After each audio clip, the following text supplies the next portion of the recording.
podcast. Today, we are actually live on YouTube and TikTok, so we're going to be going through some questions that come in, responding to some comments, but for the most part, it's status quo. We're going to be going through a quick Q&A from submissions from the Club app, the Comeback Club, where people are submitting their podcast questions through the mission, and we've got a couple dozen podcast questions in here, but we've refined it to 2 for today. So we're going to start off with Zach. This is a little bit more of an in-depth question. He says, what was the single most difficult underdog moment you faced as a startup, and what was the one belief or habit that kept you from giving up during that time? I'll start it off. Yeah, it's a loaded question. That's a good one. I think I'll go back to the beginning. I think there's 2 moments in particular that stand out for me. I'm going to talk about the first one. And that was right before our first production run. We didn't know what we were doing. We don't know what we're doing now. No one has it figured out, as we've learned. But that first production run, like everything that could have gotten in our way and any roadblock that we could have had to like really kind of like, that was our first run. We were going to break through. Everything that could have got in the way got in the way. Even from funding, like, my parents ended up helping us out to finish the last few $1,000s out to make the run happen. So that was one, because I remember sitting on FaceTime at the hockey house with you and being like, what are we going to do? Like the money didn't come through. We were supposed to produce, I want to say, in the next month, and payment was like, we had to pay for it. Mm-hmm. And we were genuinely like, what now? Like, what do we do? And then to build on that, I know we've talked about this in a previous episode, but we had the issue with the Alpha GPC with it possibly being coded. It was coded for the wrong ingredient, 50% versus 100%. So it looked like we only had half the right amount ordered when it in reality, we had it figured out. But there was just every roadblock that could have happened.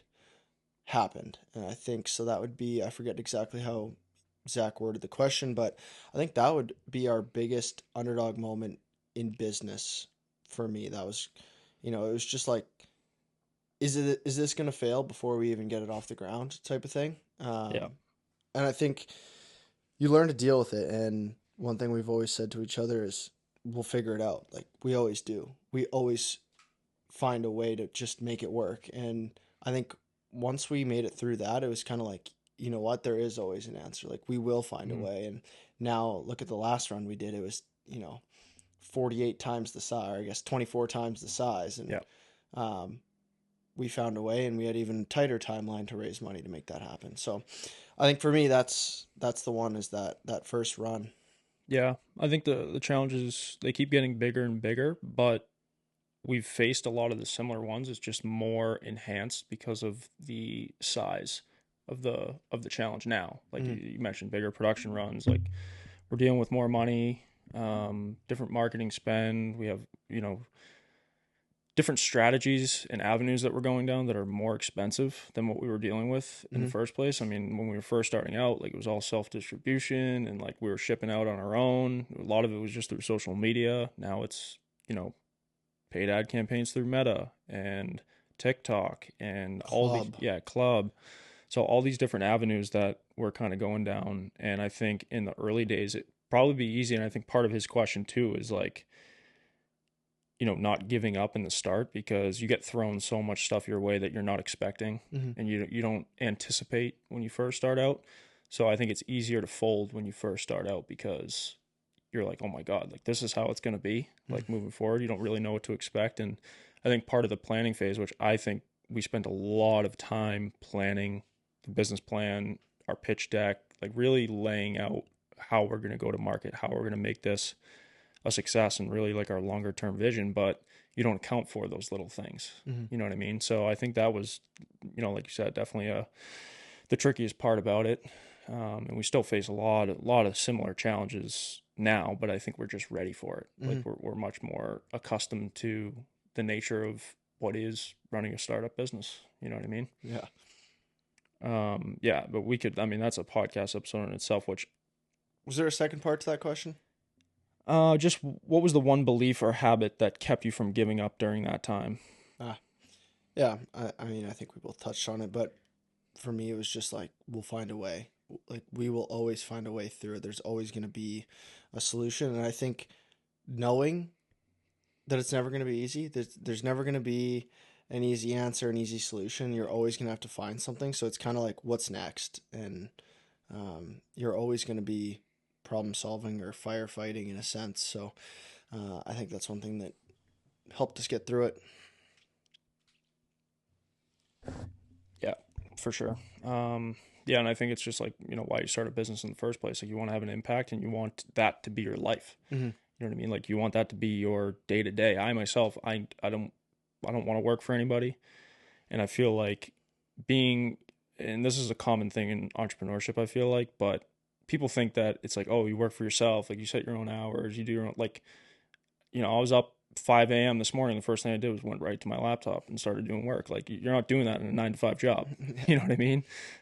So it's different, but it's also like you enjoy the process and you enjoy what you do. It's a totally different mindset and a totally different environment that you're in, because it's also like the other end of it is like if you don't do the work, who's going to do it? Mm-hmm. You know what I mean? Like nobody's going to do it for you. Yeah. So it's a very interesting environment to be in. I highly recommend it for anybody that wants to start their own thing. It's a wild ride, but and the highs and lows are I don't care what anybody says, like you got to be emotionless and don't feel emotion. Like the highs are high and the lows are low, but like it's just a matter of balancing that out and knowing that the sun's going to rise the next day. You know what I mean? Regardless whether it was a bad day or a good day, you got to get back to work and keep executing. So that was a good question though.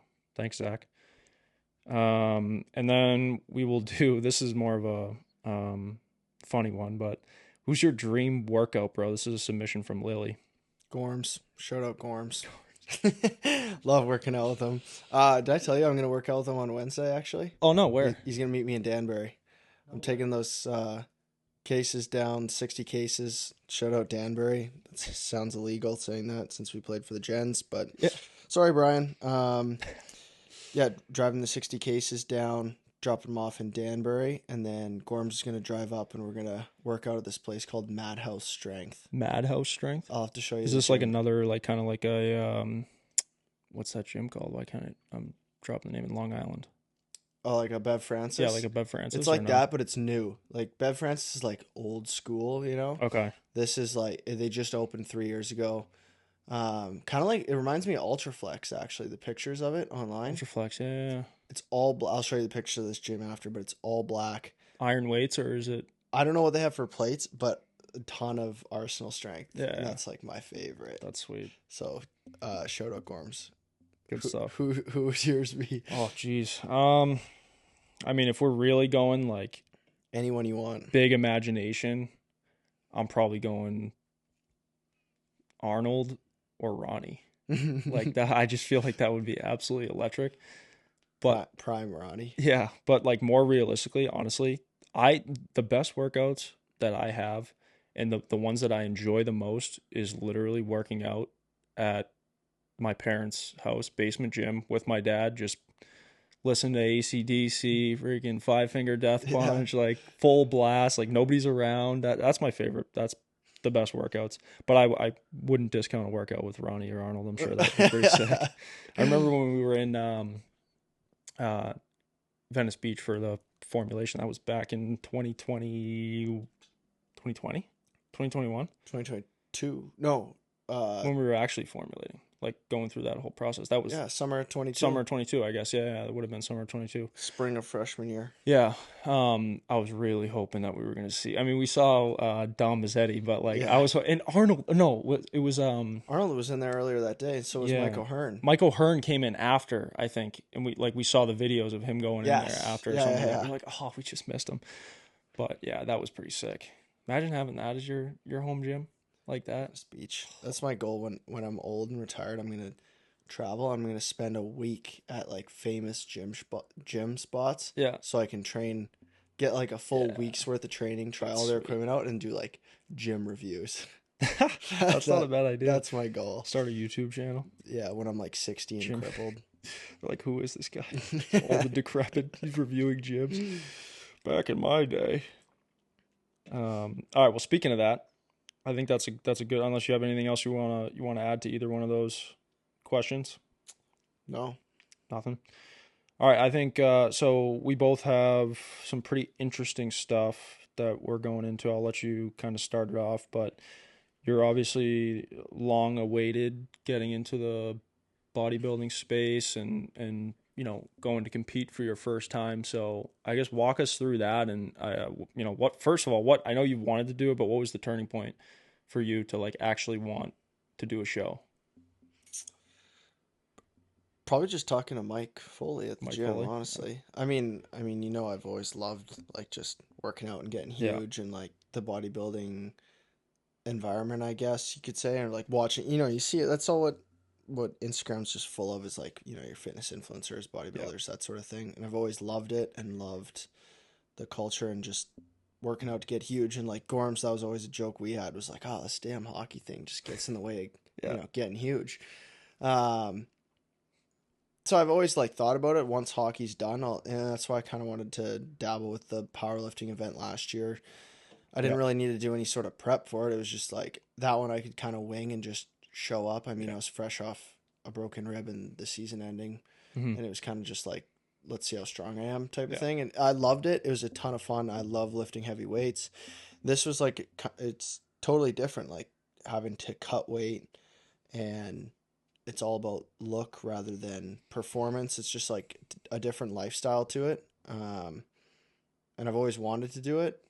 It was just kind of like you can't bodybuild and play hockey. It just didn't work. No, that's not feasible. So when it ended, I don't know. I was kind of just I threw around the idea of it and got as big as I could right after the season ended, and then by grad I was up to like 227, 228. Hmm. And then I was just talking to Mike, and really what's like originally sparked it was, and this is before I didn't know anything about the federations and whatnot, other than obviously like IFBB Pro, that sort of thing. But we're sponsoring the NPC Muscle Main Classic event October 18th, and I was just like, like that'd be kind of cool if I competed in it. Like we sponsor the event and then compete in it, and then talk to Mike, and you kind of learn the harsh truth of bodybuilding really, in that it's an NPC event. So you win an NPC event, you qualify for an NPC national, you win a national, you get your IFBB Pro card. That's crazy. And then obviously, that's a whole different ball game. But even at the NPC level in regional shows, everyone's on gear. And he's like, you're natural. Like, you're like, no offense, but you're not going to have a chance going against just this sheer size. Like, they're just way bigger. It's totally different. So he's like, let's look at doing one of the OCB, which is, I should even know what it stands for. Organization of Competitive Bodybuilding, I think. And it's natural. Good guess. It's drug tested. I think that's what it is. It's drug tested. So I started looking at some of the dates, and there was one that kind of fell around that time, and that seemed like a reasonable timeline. When I first started talking to Mike, I was like 16 weeks out. I'm like, does this give me enough time? Like, I know typical prep is, anywhere from that 3 to 4 month range. And he's like, yeah, we can get you in shape by then. I didn't really know, because I was definitely a little fluffy. Like, that's the heaviest I've ever been. You can cut weight quick though. Well, yeah, wait till I tell you how much weight I've lost. I don't know if you... Are you like 200 now? Yeah, I mean, you see me on a day-to-day, so you probably don't notice it as much. But, like, even my mom... Well, I sent a picture to my dad from one of the check-ins, and he's like, how long ago was this? Like, how many years? And I was like, what? Like, this was from this afternoon. He's like, your face looks young. Like, and I mean, maybe I had just shaved, not that I had a big beard going or anything, but I had shaved, and he's like, I can see it in your face, like you look younger. You can see your cheekbones. Yeah, coming in. Yeah, and I don't know. It's just, you lose weight. You can lose weight quickly. What are you sitting at now? 199. 199. Yeah. I weigh more than you. Well, just wait. Wait till I tell you about this. Skinny man. Yeah. So hilarious. That was when I first got back. I met with Mike that week kind of thing. I think I got back on Sunday, and that Thursday I met with Mike, because I've pretty much met with him every Thursday, and he set me up with a diet plan. And I was honestly shocked at like how much I was I was consuming about 5,500 calories on a daily basis, Mm-hmm. which was just a ton of food. And that's just like, and I was gaining on that the whole kind of basically from when the season ended to when I got back. So Yeah. call it the beginning of July. Yeah. And I was eating 55 and I kind of tapped out. Like eating 5,500 calories got me to basically 228. And I was just like, I couldn't gain any more weight and it was time to start cutting down. And yeah, started working with Mike, doing the diet plan. And I don't know, I've that part's easy. I think a lot of people like for him working with other clients, that's the most difficult part is like just staying on track with it. I'm like, Mike, this will be a breeze. Like I eat like a robot anyways. It doesn't matter. And Exactly. you know, I've always prepped all our meals just for simplicity's sake. So just following his measurements and what I need to eat and when was pretty easy. And then the weight came off. And so I weighed in when I started with Mike. So I'd lost 10 pounds from like peak, like shortly after grad was the heaviest I ever was. I started to dial it back on my own at home. And when I came back July 6th, I weighed 216 at Foley's with Mike. And then he does like a quick caliper test of like just midsection spots, which is obviously your highest percentage. So like his body fat percentage, reading is, I'm going to say, a few percentage points higher than probably what we've done because it doesn't. Because normally you take in a bunch of different areas, you take the average. Yeah. So like at LIU, we did 14 points. So like John had, I want to say we did calf, hamstring, quad, and then there was two abdominal region, shoulder, bicep, tricep, and then two in the back. Or something like that. Yeah, pec. Yeah, there was a pec one too. I was gonna say I remember that one because it kind of hurt a little bit. Yeah, it's a good little pinch. He would do a bunch, and like when me weighing 216, that's pretty much what I played with at LIU. And on John's, I was always between 8 and 9%. All four times we did it, I was either, I think the lowest I ever got was an 8.0, and the highest I ever got was an 8.9. So I was always in that 8% on John's method to it. And then Mike's is just the abdominal ones, and like genetically, like that's just where I store all my fat. Like I don't have any fat really on my arms or quads or anything like that. But on his, I started at 13.8. 13.8. And last week, well, now it's been 10 days because I canceled my one on Thursday. Which you came in on the DEXA during the season around like 12, 13, like in that area, right? Yeah, 12, 3 or 5, if I want to. Yeah, something like that. So like comparable to the DEXA. Yeah. Yeah, so I went from 216, 13.8, and then I weighed 199 this morning, and then I have my meeting with Mike today actually at 3:30 to see what I'm at, but not this past Thursday. The Thursday before when I met with him, I was 205. No, I hadn't broken. So I was 8'2", 205s, and I was down like 11 pounds in 6 weeks, basically. Yeah. What are you gonna try and get to before the? I'll probably step on stage around 195. 195? Really? Yeah. You thought it'd be lighter or heavier? I thought you'd be lighter. Really? Yeah. I thought you'd be closer to like 190. Yeah. We'll see what happens. Is that like what he said? Like that's the goal is to get to 195? Well, or is that just like no? That was just me, like doing the math on the percentages. Yeah. And if I got to that and maintained like 90 most of my muscle, and just lost fat, that would put me under 5%, which is like lean. Yeah, that's for being natural. But so for this show, it's a natural bodybuilding show. So let's say theoretically you win, which is probably a decent chance, I would imagine. Cape Cod, you know what I mean? Yeah, I mean, I have no idea. There's these local like shows. It's just like a. But like, what's the step after that? Like, is there like 1, 2? Like, if you get first place, you're going to. Yeah, so this one's a national qualifier. So if I were to win the Open, I'd get like a OCB Pro card, and then you'd be on then you'd compete at pro shows the following year to try and win. I think their title's called the Yorkton Cup. But I just wanted to give it a go. I didn't tell anybody, didn't post anything. I didn't really want to say anything to anyone. I was just gonna do it and just see. Yeah. But yeah. So that's kind of where I'm at. Yeah. So now I got 5 weeks, and then there's actually another one, a different federation. I don't even know the name of it. The name of the show is just the Granite State Natural something or other. Yeah. It's in New Hampshire, but it's not a part of the OCB, like different federation, still natural. And that's the following weekend. So I'll do the one on October 11th and then the one on October 18th. Mm-hmm.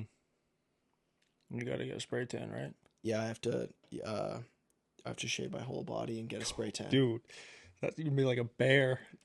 You're I'm gonna get a wax? Like, you're just gonna shave, or you're gonna get waxed? No, I was actually talking about this, and Sydney was making fun of me the whole time. And yeah, she's not. Is she on board with it, or No, not really. No. Really? She's like bugging me about having to shave my legs to get a spray tan. That's awesome. But her sister's telling me just to Nair it, like that hair cream Nair. You Oh, just rub okay. it on, it just like burns your hair off, and you just wipe it off. Jesus, It's probably no good for you, but probably it's not. not a lot easier. That would take a long time, because it's like literally everything, right? Like, Yeah. well, not head, but from your eyebrows down. You know what I mean? Yeah. Mm-hmm. Huh. Yeah, I'm not looking forward to that part. I'm really not looking forward to any of the actual show day. I just like lifting weights and getting in shape. Get in shape. Man. I'm not super excited to put a fucking Speedo on and That's the part. shave my body. Dude, I honestly, I don't think I could get past that. I feel I'd feel too like uncomfortable. I don't know. Yeah, It's I'm not really looking forward to it, but I've even noticed I've never had to diet down I've never dieted down ever yeah. for anything. It's always just been season ends. It's like Put on weight, I got to get as big Gotta as get as strong big as as you I can, can, yeah. and then the season just deteriorates your body, and it's which been you like naturally lose weight during the season. But Yeah. it's like you're decrepit by the end of Yeah. the season. It's been like 15 seasons of that, Yeah. and it's just Yeah. a lot. But yeah, this is the first time I've ever dieted down for anything, and like my shorts don't fit. I feel like a 12-year-old when your mom buys your pants. Bigger. You're like, you got to grow into them. Or even like- hockey, like you get like a little bit bigger stuff as Yeah. you're growing up, so you grow into it. Yeah, but everything's loose again. I'm like, Yeah. this is weird. That's funny. But yeah, so that's kind of the latest endeavor. We'll see where it goes. See what I can do. I mean, I just like working out, and Yeah. the eating part is fun. I really enjoy the discipline to it. Like, it's not like you just go train for 2 hours and you're done. Like, it never ends. Like, everything you do matters, Yeah. and you have control over it, which I love. 'Cause Which leads to every other aspect in your life too. Like, Yeah. it's I feel like that's one thing that I've struggled with is like training aimlessly, Mhm. like not having a mission at the end. That's why like I want to do what I'm gonna do coming up soon, is because like I just can't train. Like, training's great. I love working out. I love doing all that stuff. But training without an end goal it's just like, it's weird. Yeah. It's a weird feeling, you know. Which you did it for a little bit, I guess, while you were figuring out what you were doing. Like, you can probably relate to it in a sense. At which point? Like, once hockey season ended, it was like, what do I do now? Yeah. Kind of thing. Oh, as soon as the season ended, it was like, how big can I get? Yeah, yeah. Just eating as much as I could and working out, and like what the hardest part was the shoulder injuries. Like, Yeah. I still can't bench, and I couldn't really do much, and it was like 6 weeks of rehab type stuff. Yeah. So that kind of put a damper on everything to start the season or off season, but yeah. Yeah. So yeah, I'm gonna see what we can do, and who knows, maybe I'll get into it a little more seriously. Yeah. Not that I'm not doing it for shits and giggles, but like, I want to try and win it. But I'm not saying this is gonna be like my life type of thing. But Yeah.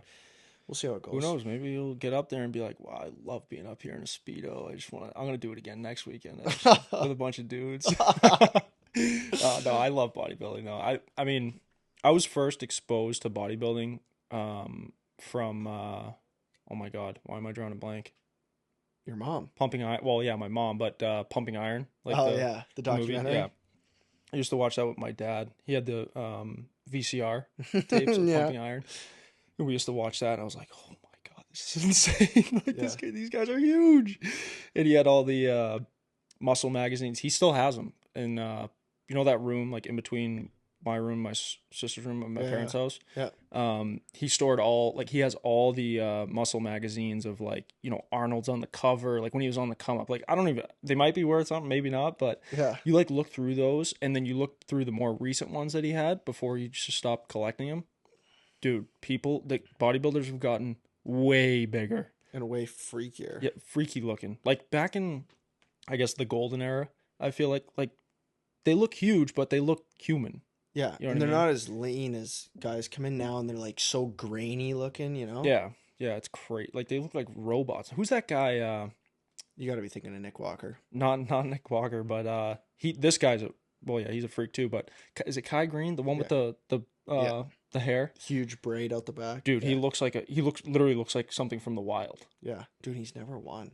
Isn't No, that that's crazy? crazy. Yeah, that's absolutely insane. Yeah, But yeah, no, that's gonna be cool. Cool to see. When is it again? It's October. October 11th. So it'll make for an interesting last week because we got events Yeah, and we then got we a go lot. to Florida and then come back and then do that the next day or Yeah, 2 days later. that's gonna be a quick turnaround. Yeah. Yeah. So we'll see what happens. 30 meetings over 2 days and then right into a bodybuilding show.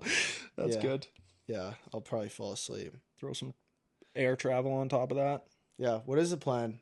Have we booked any of that? No, we gotta book it. But Okay. Maybe it's best we stay in an Airbnb. Airbnb, yeah. The last time we stayed in an Airbnb, we got absolutely fried. That was crazy. Oh my god. Yeah. We're bringing sunscreen this time to Florida. Yeah, no kidding. Not that we're gonna be outside. We're gonna be locked in a hotel basically. Yeah. 2 days straight. But Anyways. All right. Now you're up. So yeah, tell us what's your thinking, how you got into this idea, what made you think of it, why, and what you're trying to do. yeah. Well, I've like I was just saying, like I've always kind of thought of what's next after hockey, and I like took a pretty big hit when hockey was over because I didn't know what to do like physically because I was like I have so much more to give. I'm kind of interested in this. I'm kind of interested in that, but I'm not like I'm doing this kind of thing. But I've always done the endurance side of things. Like I've run in a few of those races that I don't necessarily enjoy them. I enjoy the discipline aspect to it because it's a lot of preparation. It's a lot of like pain and suffering, I guess you'd say, like to prepare for it. Like as same thing with bodybuilding, like it's a sacrifice. Like you're sacrificing something in a big way to get to that end goal. So like the day is like the least. yeah, Like, exactly. It's Yeah, because it's like if you're you do either it ready. right. Yeah, you're either ready for it Yeah. or you're not. Yeah, Like if you do it right, the competition day, like the show day or like race day or whatever it is, like you should be like, I'm good. You know what I mean? I'm good. I'm in a good spot. But if you're not feeling like that, you didn't sacrifice in preparation. But anyways, so I've been trying to think of like the best. How can I tie in the business with something physical, something that we're growing the business at the same time. So I don't feel like that's the other part of it is like if I spend too much time training, I feel guilty because I'm not allocating that time to growing the business and stuff like that. So I would love to work out, 4 hours a day, 2 hours in the morning, 2 hours, like that'd be awesome. I would love to do that. But it didn't feel tangible, when the season ended and everything like that. And it was just all gun ho, underdog, underdog, underdog. So I tried to think of a way to grow the business and also chase something physically.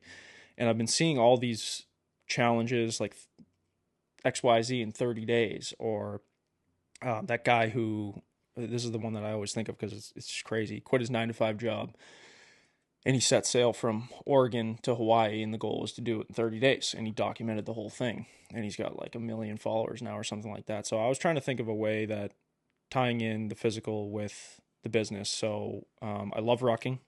I love spending time in the woods, hiking, doing all that kind of stuff. And I was first introduced to rucking from I think it was Jocko, actually. Jocko Willink. Maybe Frisella. I mean, there are a lot of guys in the fitness space that do that kind of stuff, but I loved hiking, but I was like, I want to make this harder. You know what I mean? So that was when I was first introduced to rucking. So I threw a rucksack on, and I was actually doing it with a backpack and a 45-pound plate and a 25-pound plate in the bag, and I ended up ripping probably 3 or 4 backpacks. So finally got myself a ruck.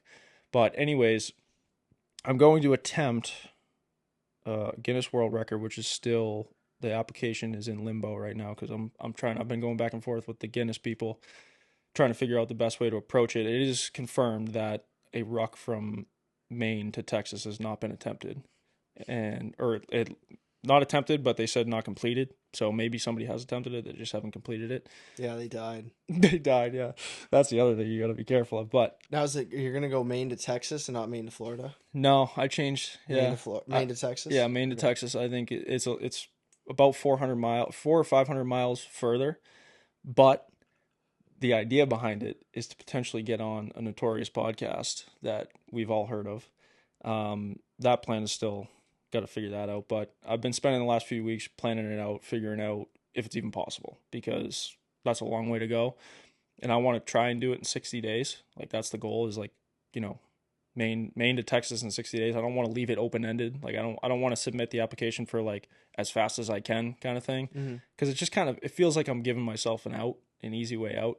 And I don't want to do that. I need to stick to something. So I think what it came out to, and it's going to be give or take, like there are going to be some days I started planning it out, but I think, you know, on average, it's going to be 35 to 40 miles a day.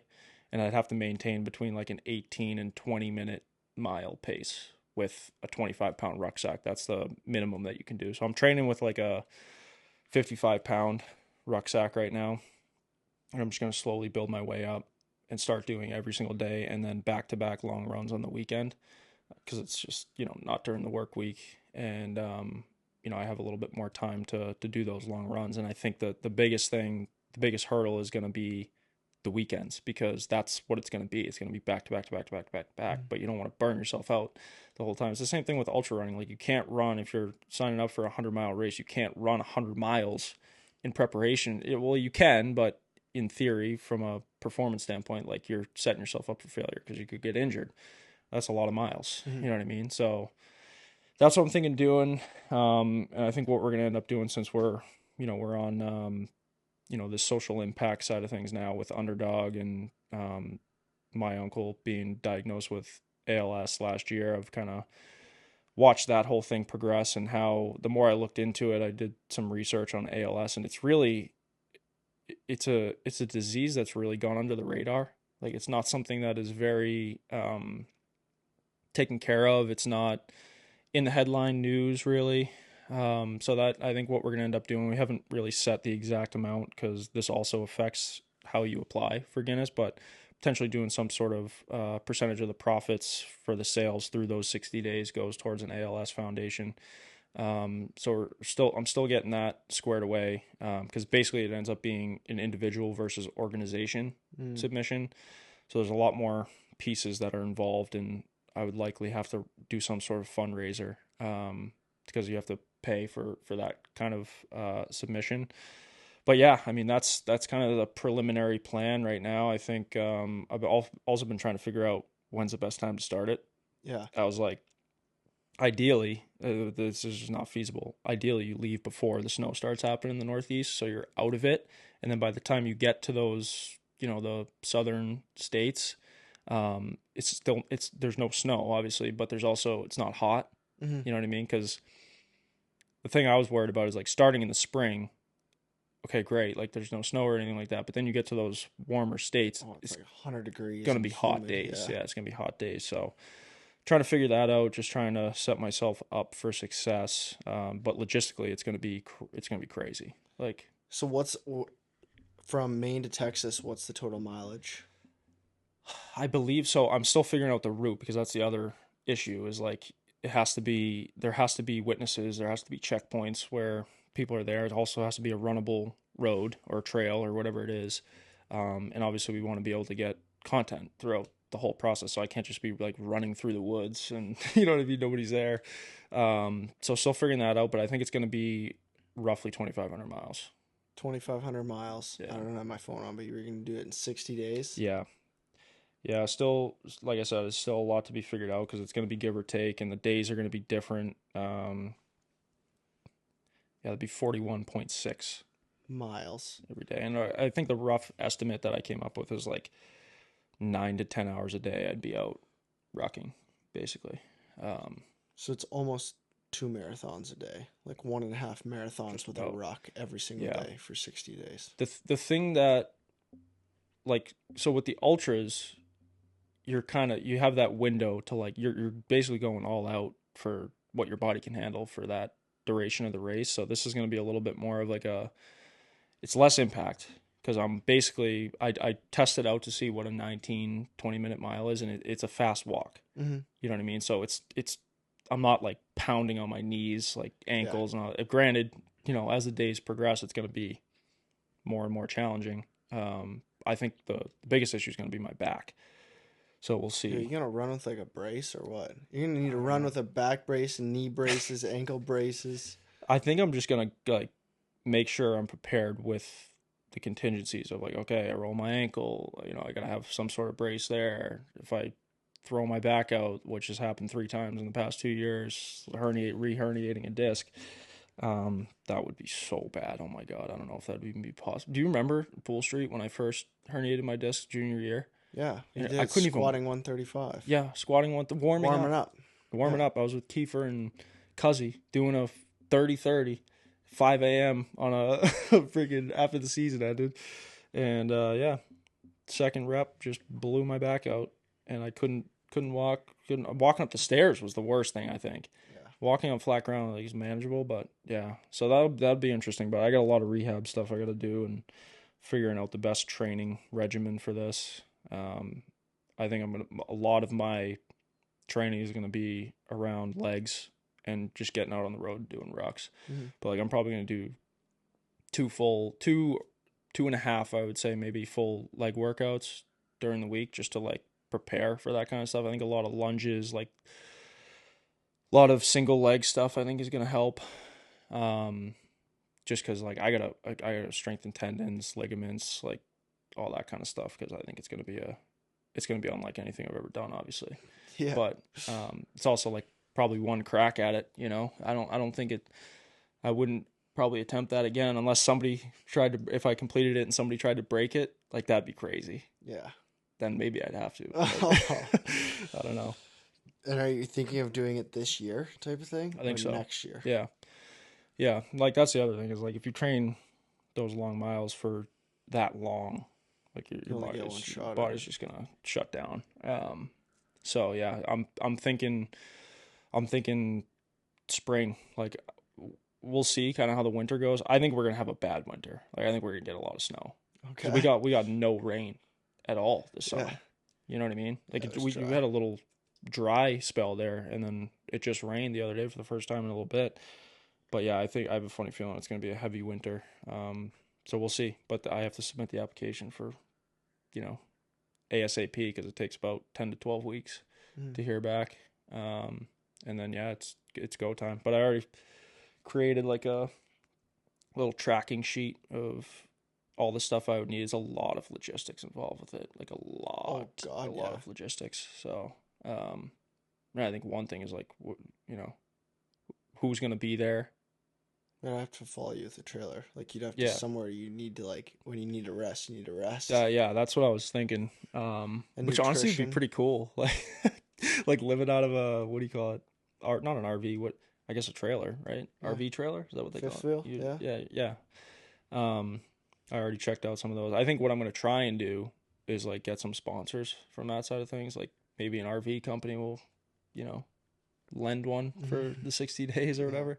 In you know goodwill, and then yeah, reach out to Hoka. Hopefully they can set me up with a few pairs of shoes. Yeah, you'll literally probably go through a couple pairs of shoes. Yeah, that was the one thing I was like looking up to is like, because once again, it's just like kind of like starting a business. Like you're not gonna think of these little things that are gonna come up, but yeah, like shoes. Like I'm gonna run through a bunch of pairs of shoes. I gotta run with them first to break them in, so I have to cycle through some shoes while I'm training.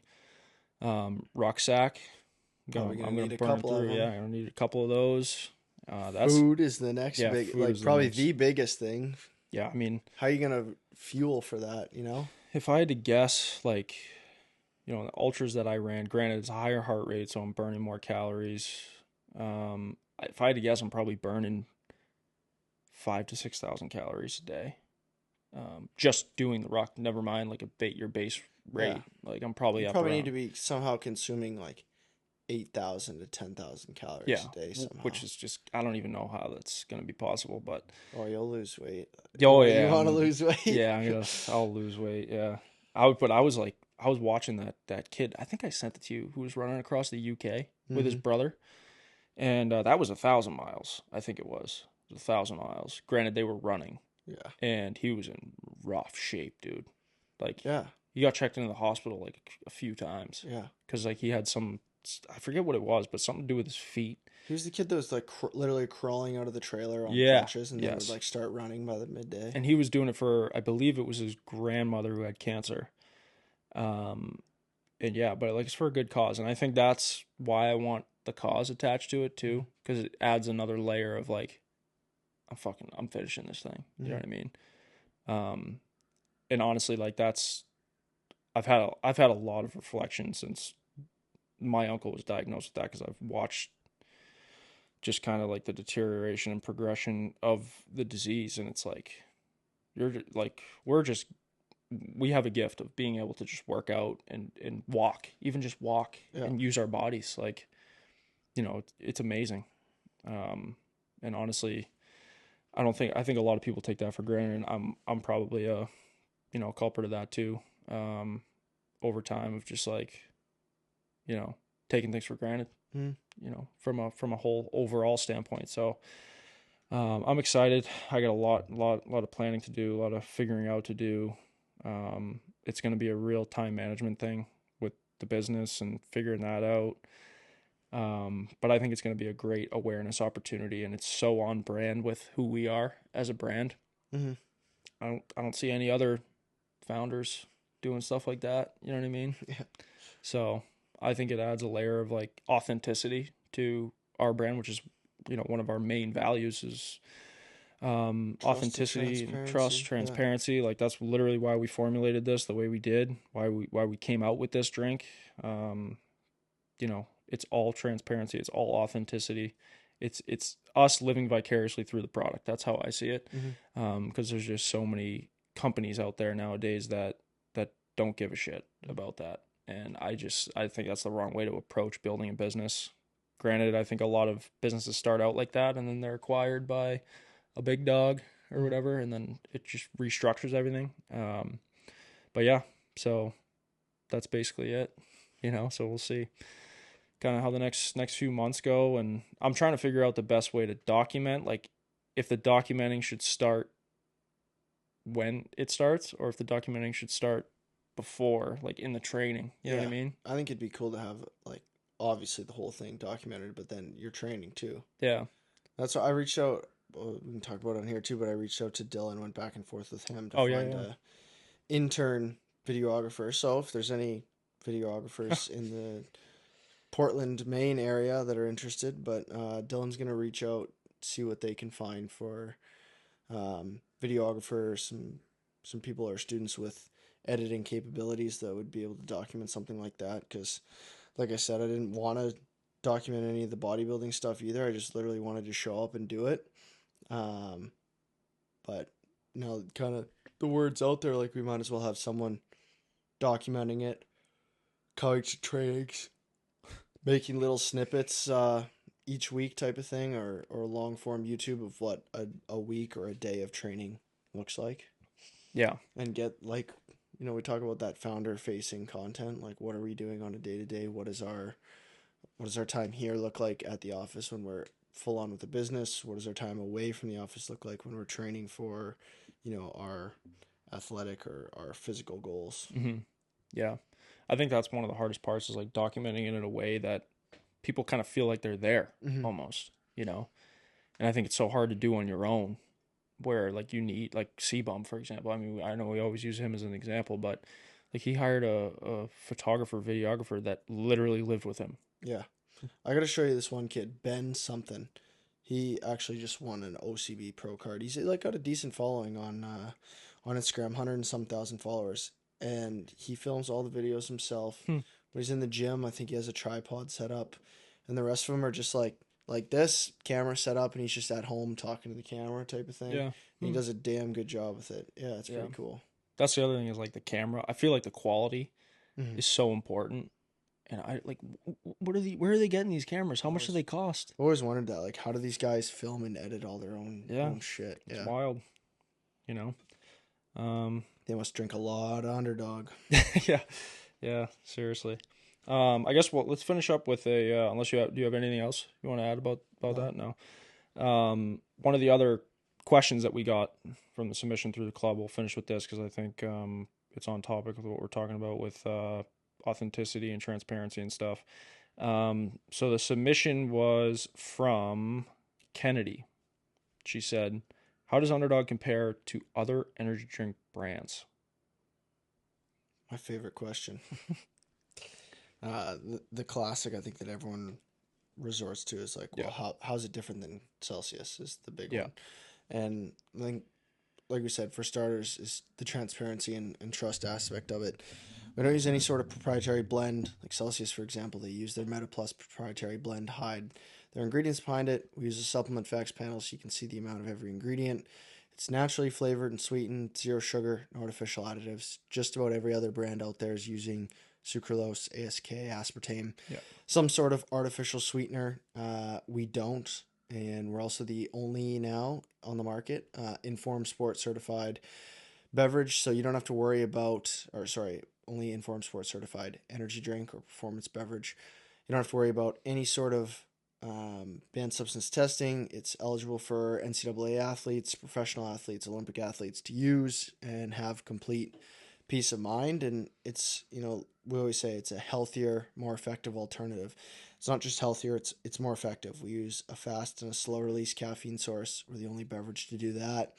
We also have the two nootropics, alpha GPC and lion's mane mushroom, and 4 grams of citrulline, a true performance amino acid to help with the pump, to help with blood flow, oxygen and nutrient delivery to your working muscles. So it is truly a healthier, more effective alternative to other energy drink brands.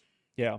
And I think one thing I'm going to add too, you already mentioned it, but like the fast and slow release caffeine, we're the only energy drink that has a time release caffeine. And I think that is like, it's a huge focal point when we talk to people. Mm-hmm.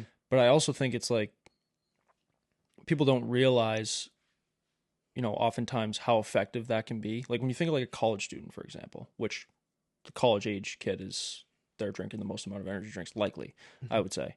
Like that's a huge value proposition to them. You Yep, know what I mean? absolutely. Because the other thing you got to think about is, a lot, and I've seen it with my own eyes, where kids are drinking energy drinks at night when they're, you know what I mean, when they're doing homework and stuff through the night, which is just crazy because then it just disrupts your sleep patterns, your sleep cycles, and everything like that. So, having that, I always drink my caffeine before I try. It's kind of creeped a little bit past, but like 1:30 ish, 2 o'clock, right in that range, which is honestly a little bit too late. But I think that'll help with a lot of people is, a drink like this that has a time release caffeine. So you're not consuming as much. I can't say I don't drink a lot of caffeine because I do. But for someone who's trying to limit their caffeine and still having focus and energy throughout the day, I think this is definitely a good alternative for you to try. So we'll leave a link in the description on TikTok and YouTube for you guys to check it out. We got 6-packs variety and 12-pack variety on our website if you want to try all 3 flavors. We got strawberry lemonade, blue raspberry, and Patriot Pop. And then we also have the 12-pack cases available on our website and Amazon for you guys to give it a try if you like a specific flavor. We have subscription options as well if you just want it out of sight, out of mind, and it'll just show up on your doorstep. But yeah, we thank you guys for listening. We're going to start doing these live streams a little bit more, try to answer some live Q&As as well, not necessarily in podcast format, which we'll probably do these live all the time now. But be sure to follow us on all social media platforms, especially Instagram. That's where a lot of our content goes down at @underdog_brand. Thank you guys for listening. We'll see you on the next episode.